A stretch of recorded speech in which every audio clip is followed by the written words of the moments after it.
Selamat pagi sahabat RPK dimanapun berada. Seperti biasa, acara rutin kita siap tiap hari Senin pagi obrolan sehat dan berisi.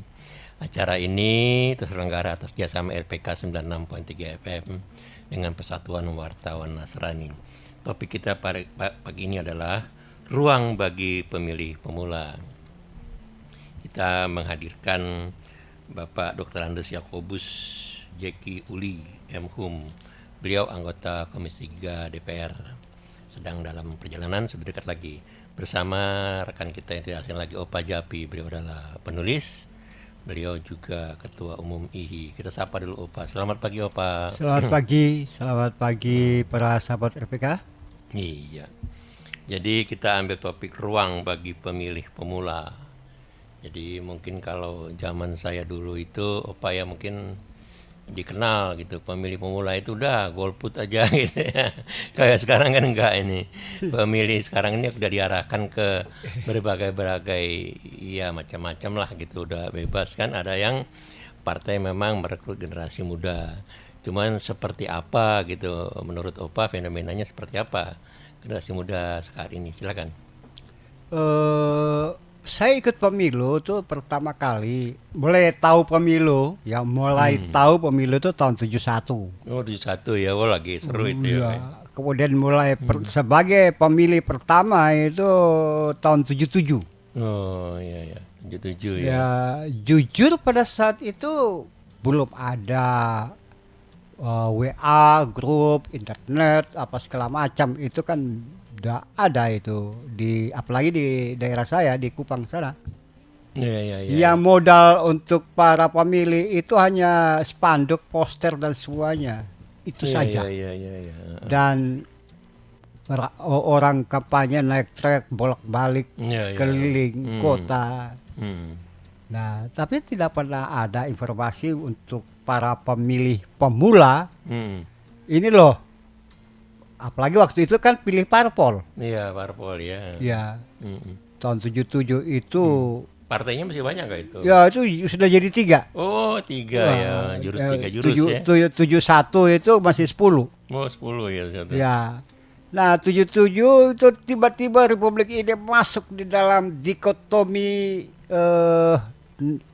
nasionalis dan agamis. Oh, tahun berapa itu? 77. 77 ya. Ya, P3, PDIP, kemudian ada yang Golkar. satunya kawannya yang berkuasa pada saat Iya, itu, betul. Sekber. Hmm. Ya. Nah, pemilih pemula ini tidak diberi semacam bekalan untuk ini loh. Sekber itu begini, P3 itu begini, PDI waktu itu begini. Nggak ada. Itu terus menerus sampai 30-an tahun lebih. Atau mungkin karena mereka sudah punya kayak kan Golkar tuh AMPI angkatan muda gitu ya Pak ya. Ya. Terus yang lain-lain mungkin dari situ diharapkan kali pengetahuan politiknya mungkin. Ya, siapa yang ada di AMPI itu? Apakah seluruh lapisan masyarakat? Oh iya iya. Ya, angkatan muda itu. Iya, berinisial Kalau itu ya. kita lihat aja waktu itu ya, ada kegiatan AMPI yang lain di luar. Waktu itu saya di Kupang ya, dari SMA yang cukup terkenal di Kota Kupang waktu itu, SMA 173. Fine aja, tidak ada masalah. Kita Oh, nggak lihat masalah, iya, iya. tidak ada hangat loh. Ini aku nih P3 misalnya atau PDIP atau Golkar, ya, kering-kering saja. Iya, biasa kayak saja. Kalau pensiunan itu malah udah ada sendiri ya Pak ya di Lah. waktu itu apa istilahnya ABG ya, udah otomatis Golkar ya, pensiunan kan mereka sudah di kader ya. Ya, pada masa itu ya juga mereka kalau pensiunan militer dan polisi berapapun usia dia, pangkat apapun, nanti Pak Jeki bisa jelaskan bahwa sebetulnya mereka juga pemilih pemula. Iya, itu dia yang mau kita ya bahas ya. Bahkan bagi nanti pemula setelah tahun pensiun. 2024 ada pimpinan parpol di Indonesia, pimpinan loh ya. Iya ya. Dia juga pemilih pemula. Oh. Bayangkan, orang belum pernah punya pengalaman ikut pemilu jadi pimpinan parpol. Oh, begitu ya. Itu yang kita akan bahas ya. Ya kita Seru juga ya. sambil nunggu udah 5 menit, kita nunggu aja dulu Pak Jeki nanti tiba-tiba muncul Ya. dengan eh opini-opini cerdas dari beliau. Ya, betul. Kalau saat ini kita lihat generasi muda itu mungkin yang umur udah 17-18 yang sekarang masih SMA ya, Pak ya. Yap. Ya, betul. Tapi sekarang kan generasi, orang bilang generasi Korea ini. Lah, Mereka lebih senang musik ya. apakah mereka dibekali atau kandidat atau katakanlah parpol ya. Ya. Parpol datang ke area mereka sambil memperkenalkan diri. Ya. Ini loh pentingnya Ya. pemilu, pentingnya pilpres.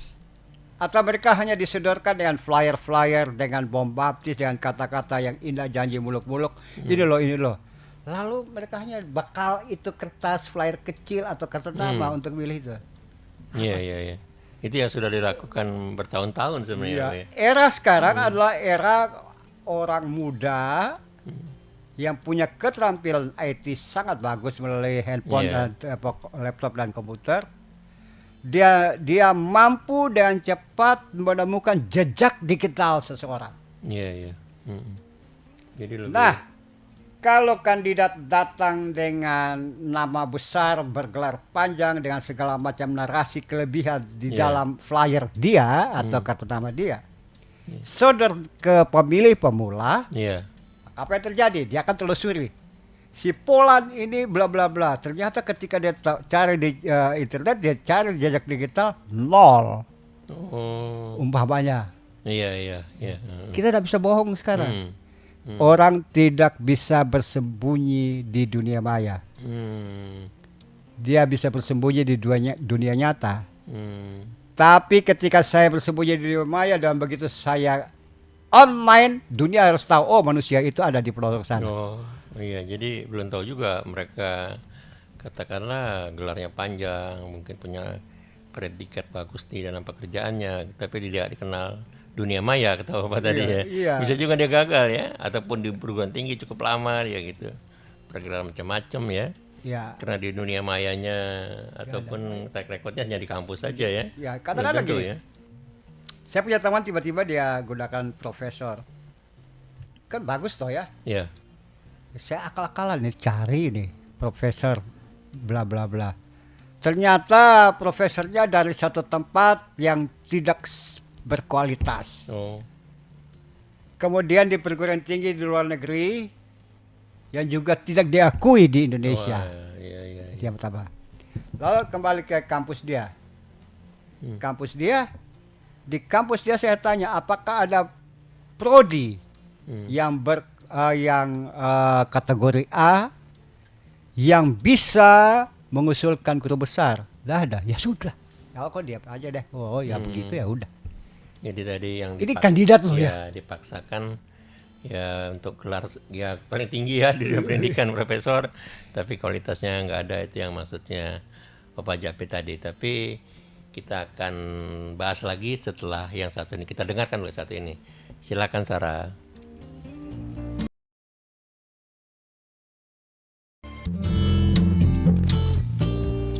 Sahabat RPK dimanapun berada, kita kembali ke kuadran kedua pagi ini. Obrolan sehat dan berisi. Topik kita pagi ini, ruang bagi pemilih pemula. Narasumber kita ada dua pagi ini. Yang pertama adalah anggota Komisi 3 DPR RI, Bapak Dr. Andes Yakobus Ceki Uli M.Hum. Sebentar lagi beliau masih ada di dalam perjalanan. Bersama Opa Japi, beliau adalah penulis, kemudian Ketua Umum WIHI. Kita baca dulu dari kawan kita di YouTube ya, Pradipto Waris. Dia katakan pencalonan legislatif dimulai 24 April 2023. Kenapa dinasti dan pemilih pemuda maksudnya? Dia tanya lagi, pencalonan presiden dimulai 19 Oktober 2023. Bagaimana jika yang elektabilitasnya tinggi itu, semua tahu kali ya, tidak dicalonkan parpol? Tanya lagi dia, masa kampanye pemilu itu cuma dari tanggal 28 November 2003 hingga 10 Februari 2024. bagaimana pengaturannya mengingat parpol peserta pemilu ada 18.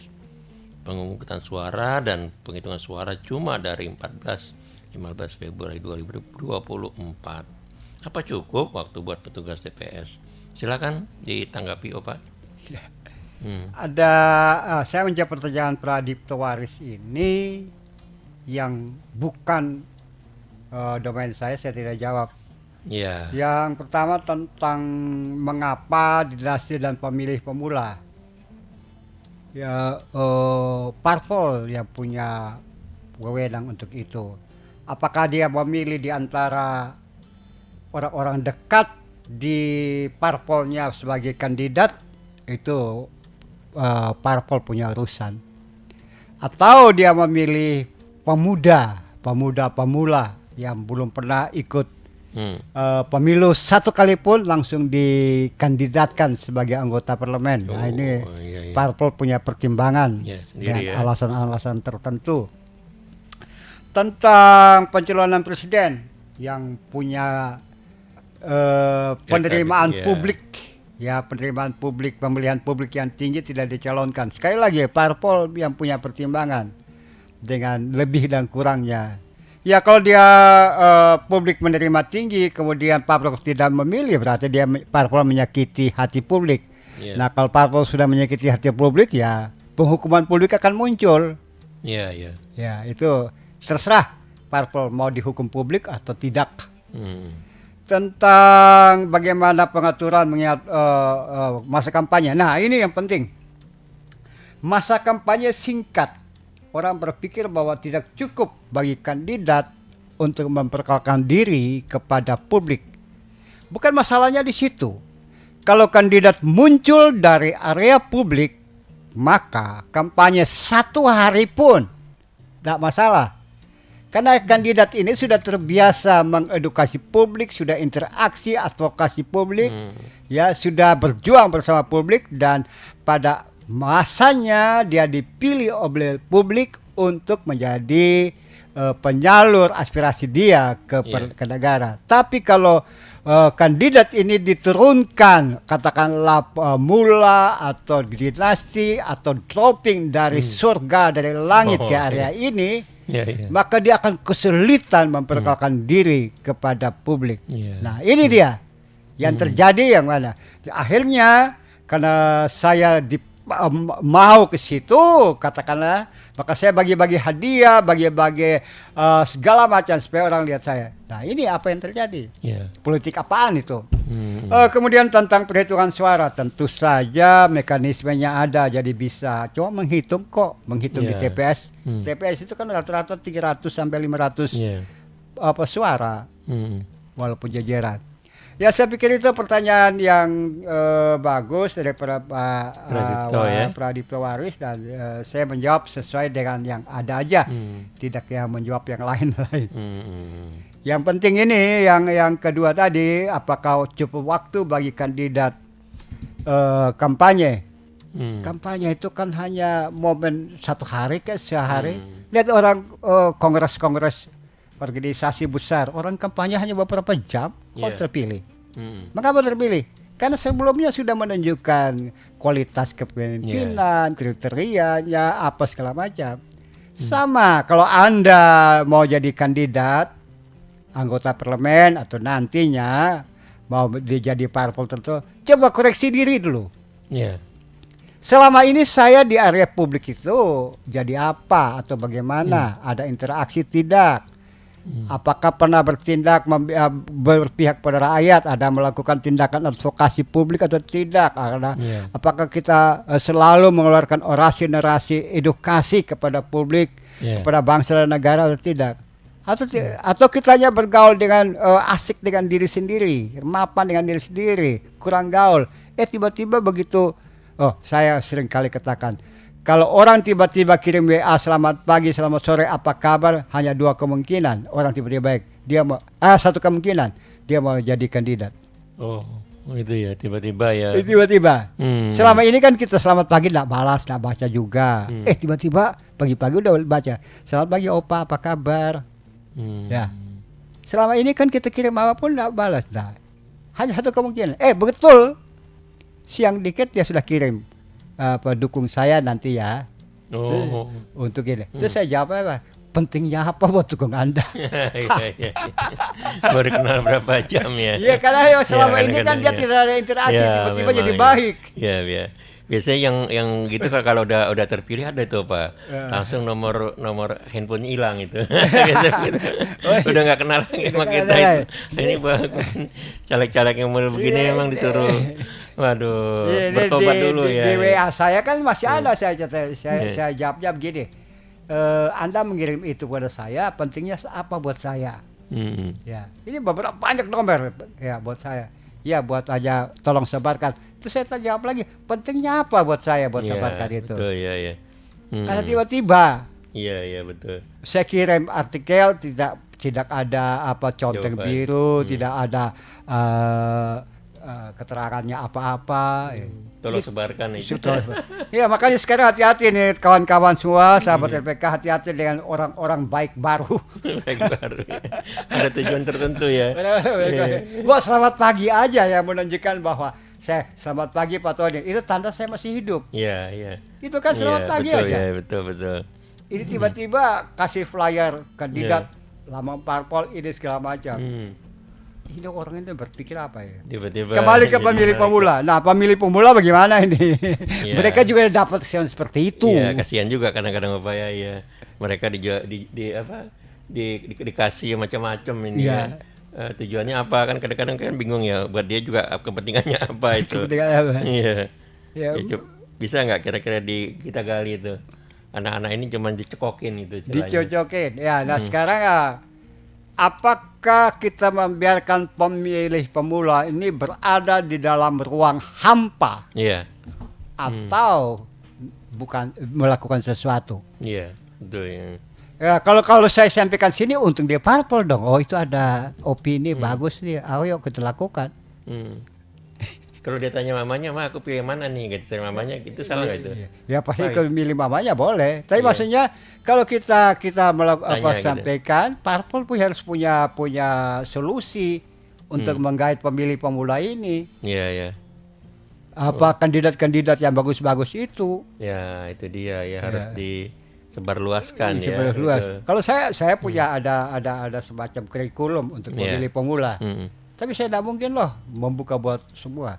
Iya. Enak beli parpol yang dia tidak mikir tapi ikutin. Oh, itu dia ya. Iya. Mm-mm. Ada yang tadi malam masih. Apa solusi Bapak? Oh, kalau saya punya solusi 10 halaman, saya bilang. Iya. Tapi buat apa kasih kayu? Iya. Baik, benar sekali. Kita sambil menunggu narasumber kita satu lagi, kita dengarkan dulu yang satu ini. Silakan Sarah.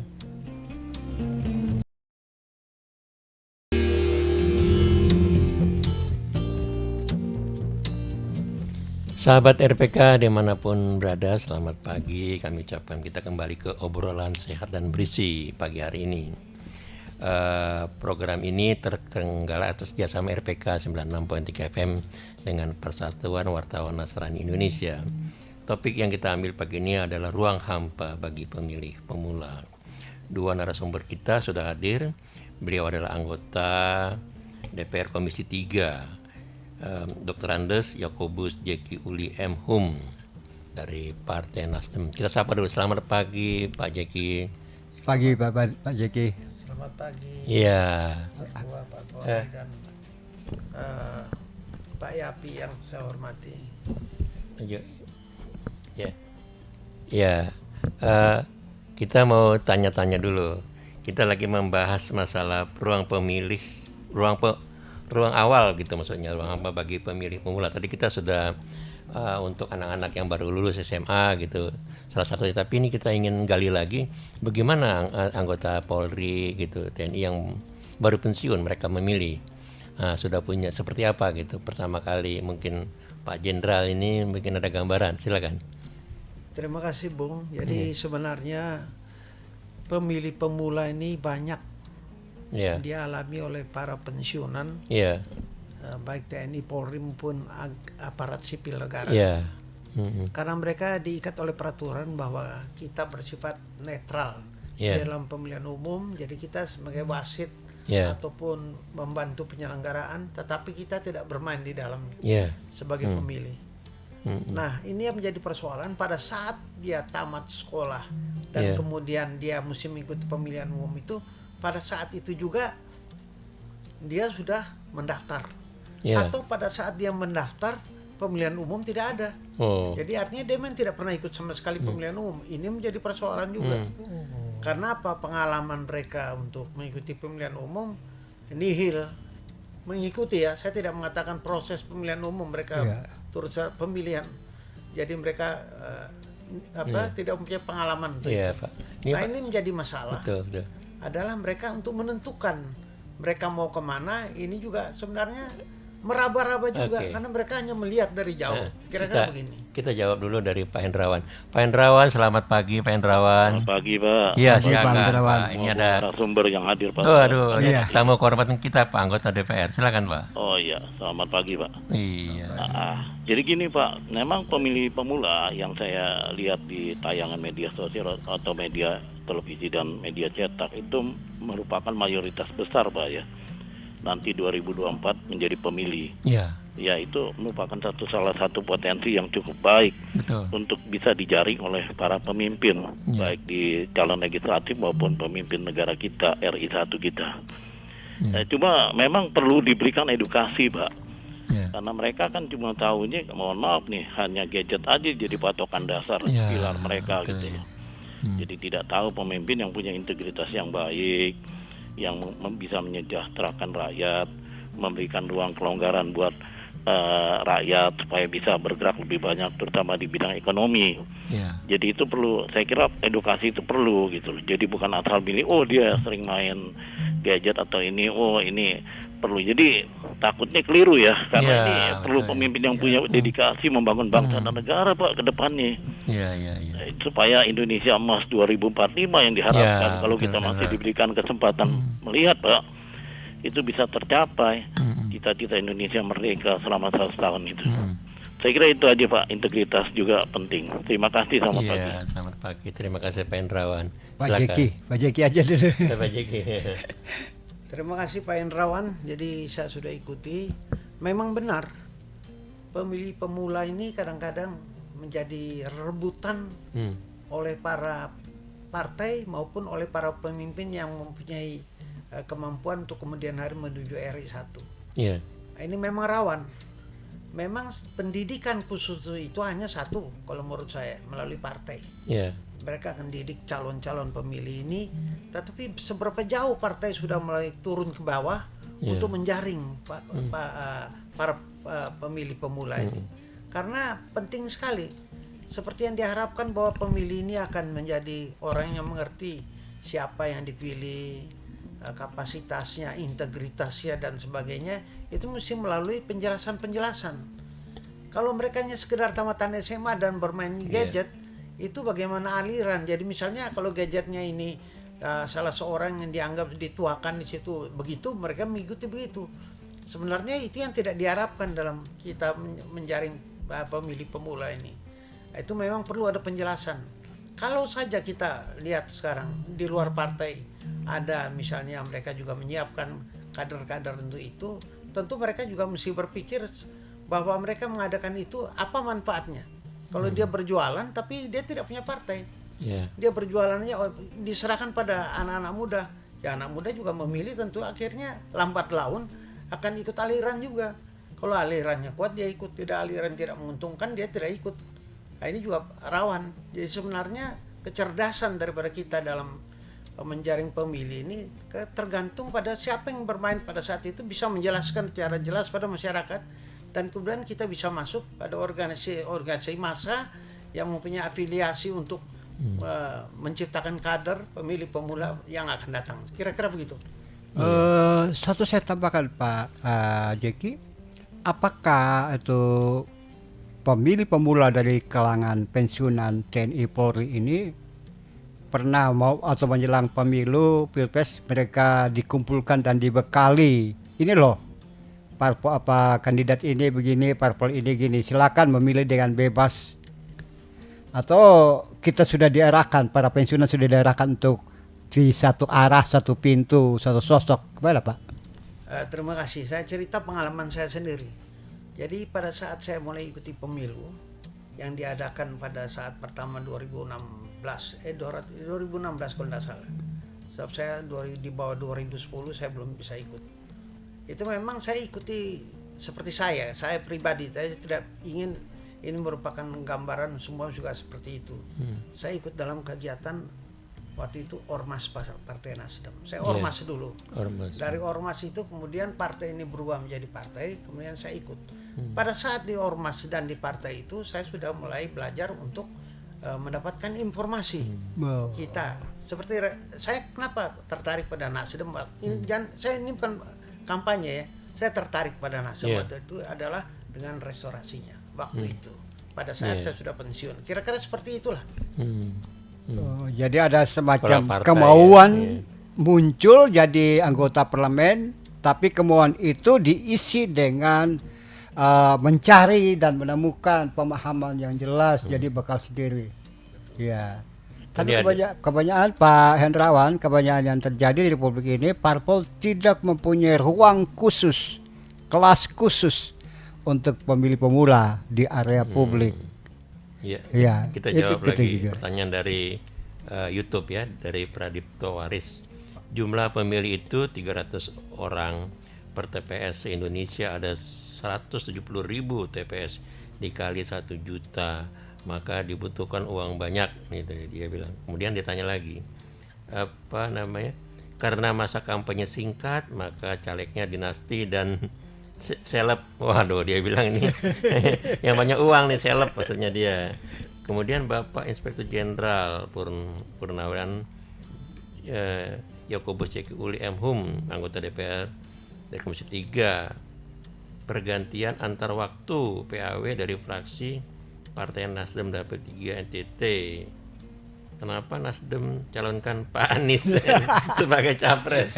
Ya, beliau nanti dijawab beliau. Silakan. Terima kasih. Iya, silakan Pak. Silakan. Saya tidak Pak mau Pradipto Waris. masuk dalam suatu polemik di masyarakat. Sama deh. Iya. Jadi memang ketua umum melalui seleksi dan berbicara dan banyak pihak. Iya. Kemudian mereka bertemu, mungkin ada saling bertukar pikiran, akhirnya Pak sampai berkesimpulan bahwa partai mencalonkan untuk Pak Anies itu.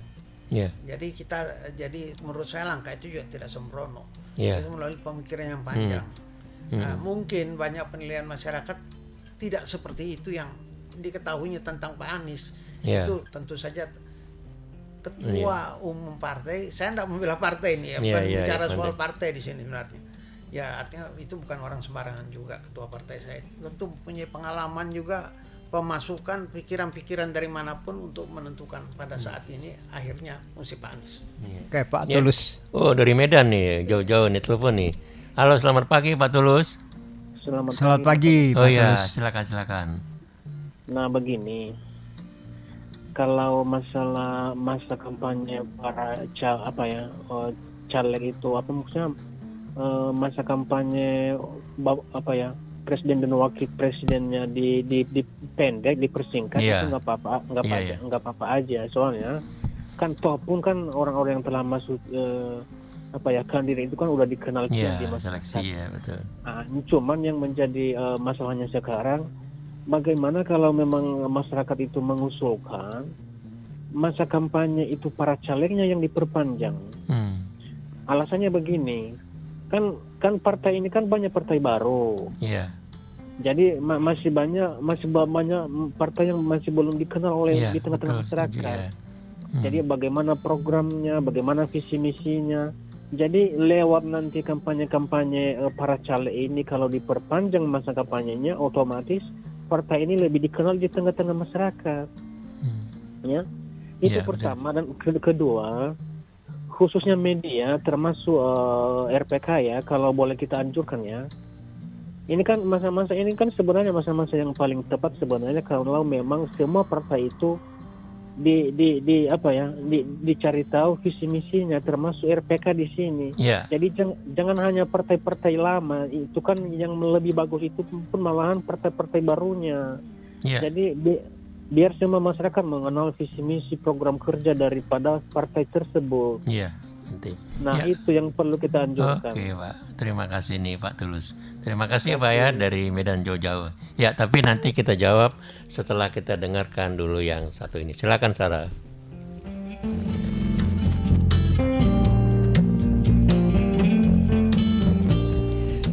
Selamat pagi sahabat RPK dimanapun berada, kita kembali ke obrolan sehat dan berisi. Pagi ini kita mengambil topik ruang hampa bagi pemilih pemula. Sudah hadir di studio anggota Komisi 3 DPR RI Bapak Dr. Andes Yakobus Jeki Uli M. Hum dengan Opa Japi. Baik, tadi ada pertanyaan Opa, dijawab? Yep, Saya- saya sikat. Durasi kampanye panjang dan pendek. Kampanye itu kan memperkenalkan diri, sosok dan juga parpol. Mau pendek atau cepat tergantung kebutuhan dan biaya untuk itu. Iya. Ya, durasi panjang saya pikir lebih murah dari durasi pendek ya. Iya. Ya. Bagaimana dengan praktek praktisnya? Pak Jeki kan muncul dari model kampanye juga.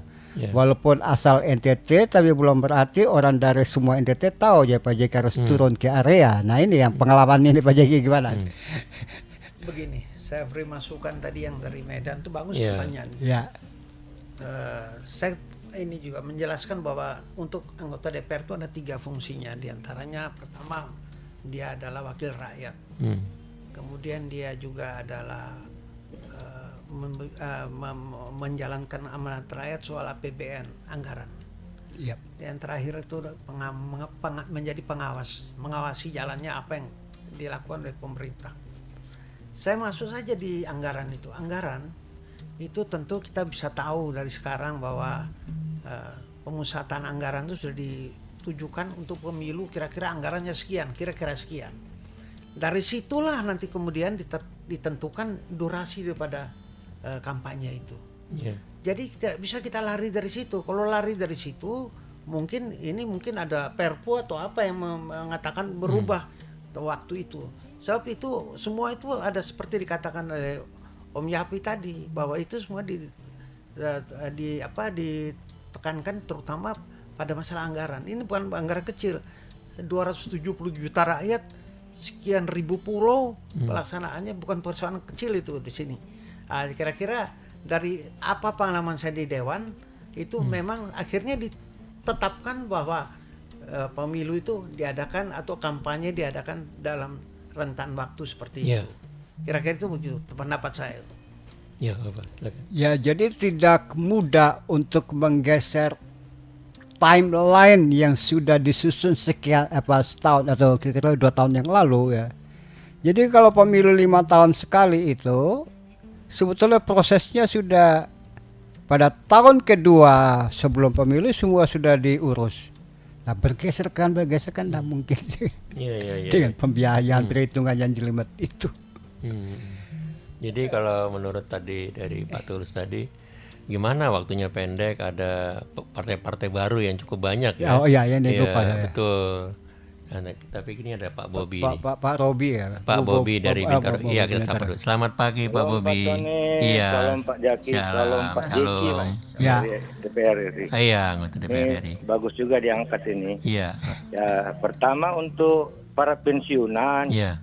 saya ngusulin mungkin Pak Jeki mungkin bisa Pak Jaki bisa memperkarsai melalui surat atau ke Depdagri, kemudian ke KPU, Iya.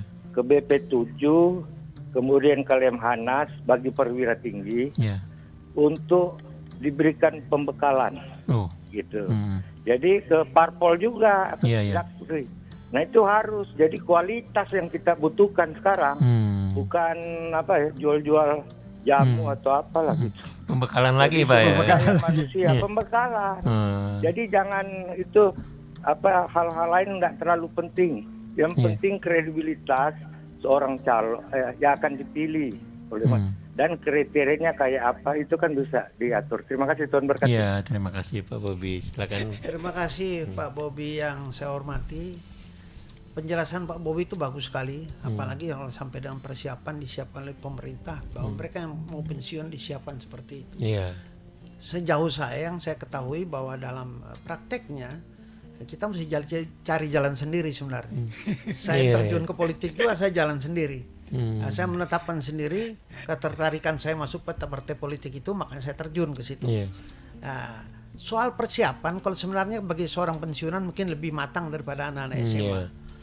Karena mereka karena kerja, bergaul, berinteraksi dengan masyarakat selama sekian tahun. Seperti kami di kepolisian 35 tahun. Saya bekerja ke seluruh Indonesia, bertemu dengan orang, jadi kita saling bertukar pikiran. Yang menjadi persoalan kalau menurut saya sebenarnya, terutama mereka pemula yang baru tamat sekolah, itu yang perlu kita jaring. Itu anak muda yang akan memimpin bangsa ini di kemudian hari. Ini perlu disiapkan. Kalau kita yang pensiunan, oke lah, kita menambah jumlah pemilih kira-kira. Kalau begitu pensiun kita jadi pemilih. Tetapi kita sebenarnya sudah matang semasa dinas untuk bisa mengetahui mana yang cocok, mana yang sesuai dengan pendirian saya atau ideologi saya, kira-kira begitu. Jadi sebenarnya lebih cocok sekarang kita siapkan untuk anak-anak yang sudah baru tamat SMA atau pemilih pemula. Kira-kira saya lanjut begitu. ya. Iya, silakan. Jadinya dari percakapan ini dari Pak Jeki masukan sangat bagus. Ternyata pemilih pemula ini bukan saja dia berada di dalam ruang hampa, tapi sebetulnya dia juga berada di jalan sepi pemilih pemula. Dia sendiri, dia berupaya. Saya percaya bahwa mayoritas pemilih pemula dia hanya berusaha sendiri. Pemilu, kapan sih? 2020. Lo mau nanti pilih apa? Gak tahu tuh. Iya. Ya, ini anak saya tadinya seperti itu. Ya, mau lihat siapa. Kemudian waktu pilih kemarin dia memilih, kau pilih siapa? Tidak ada pilih pi. Kenapa tidak pilih? Ini kan tante itu di partai ini. Ya, tante kayak gitu aja. Kenapa tante kayak gitu? Kan tantenya ini tidak pernah interaksi, tiba-tiba baik. Ya, saya bilang. Sekarang ini kalau orang baik selamat pagi kepada kita itu tiba-tiba baik karena mungkin dia mau jadi kandidat. Tiba-tiba selamat pagi kakak, selamat pagi bung, selamat pagi opa. Ya, banyak orang tiba-tiba baik. Nah, selama ini kemana pemilih muda?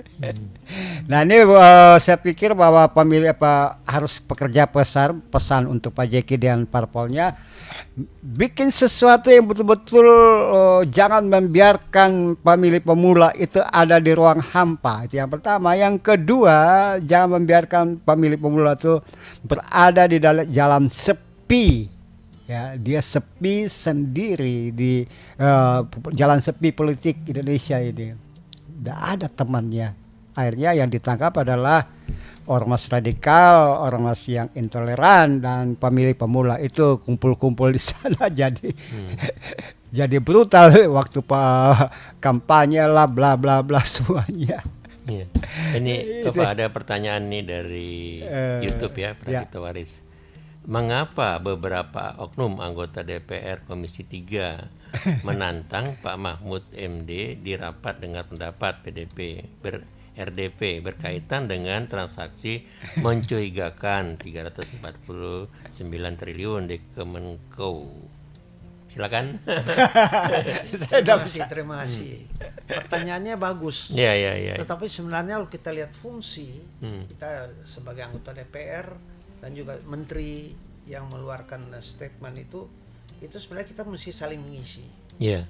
Dari dewan itu ada pertanggungjawaban yang mesti jelas bahwa apa yang disampaikan itu apakah akan membuat bingung masyarakat atau tidak.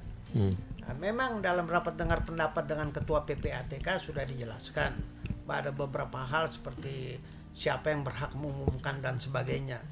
Rupanya ditanggapi oleh Pak Mahfud bahwa hari Rabu nanti kita ketemu, kalau bisa mereka yang kritis datang juga untuk bisa ada penjelasan.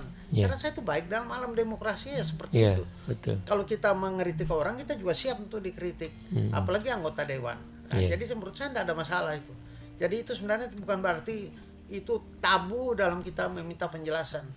Pak Mahfud juga sama, beliau juga pasti dengan bijaksana juga akan menjelaskan apa yang dimaksud dalam penjelasan itu. sehingga tidak terjadi tumpang tindih. Hanya masyarakat melihatnya seperti seolah-olah telah terjadi perseteruan, silang pendapat. Itu biasa dalam alam demokrasi. Terima kasih. Silakan, ini closing statementnya ini. Saya dulu ya. Baru. Ya, saya kembali. Mudah-mudahan kalau masih ada waktu bahas yang lebih detail tentang pemilih pemula ini. Yang pasti untuk sekarang ini jangan biarkan pemilih pemula berada di dalam jalan sepi politik. Iya. Ya. Silakan Pak Jaki. Terima kasih. Untuk pemilih pemula ini adalah, saya yakin mereka adalah harapan kita, harapan bangsa. Bangsa ini kalau berdiri, mereka-mereka lah yang kemudian hari akan memimpin. Jadi kita tidak boleh membiarkan dia menjadi buta huruf masalah politik. Dalam politik. Ya. Tapi dia harus ikut serta menentukan. Karena di negara yang demokrasi, politik adalah suatu jalan untuk kita mengabdi pada negara. Jadi mereka harus tahu mereka apa yang diperjuangkan, apa yang mereka inginkan. Saya rasa demikian. Iya, jangan biarkan generasi muda kita jalan sendiri ya, kita menumpangnya. Iya, dua-dua sama pemikirannya saya, Pak Jaki. Iya, betul. Ya, baik. Ya, sahabat RPK dimanapun berada, karena waktu yang memisahkan kita, kami yang hari ini bertugas di sini, Tony Ermando dan Sarah Romi, dengan dua narasumber kita, mengucapkan terima kasih atas partisipasinya. Sampai jumpa minggu depan. Salam. Salam. Salam. Terima kasih.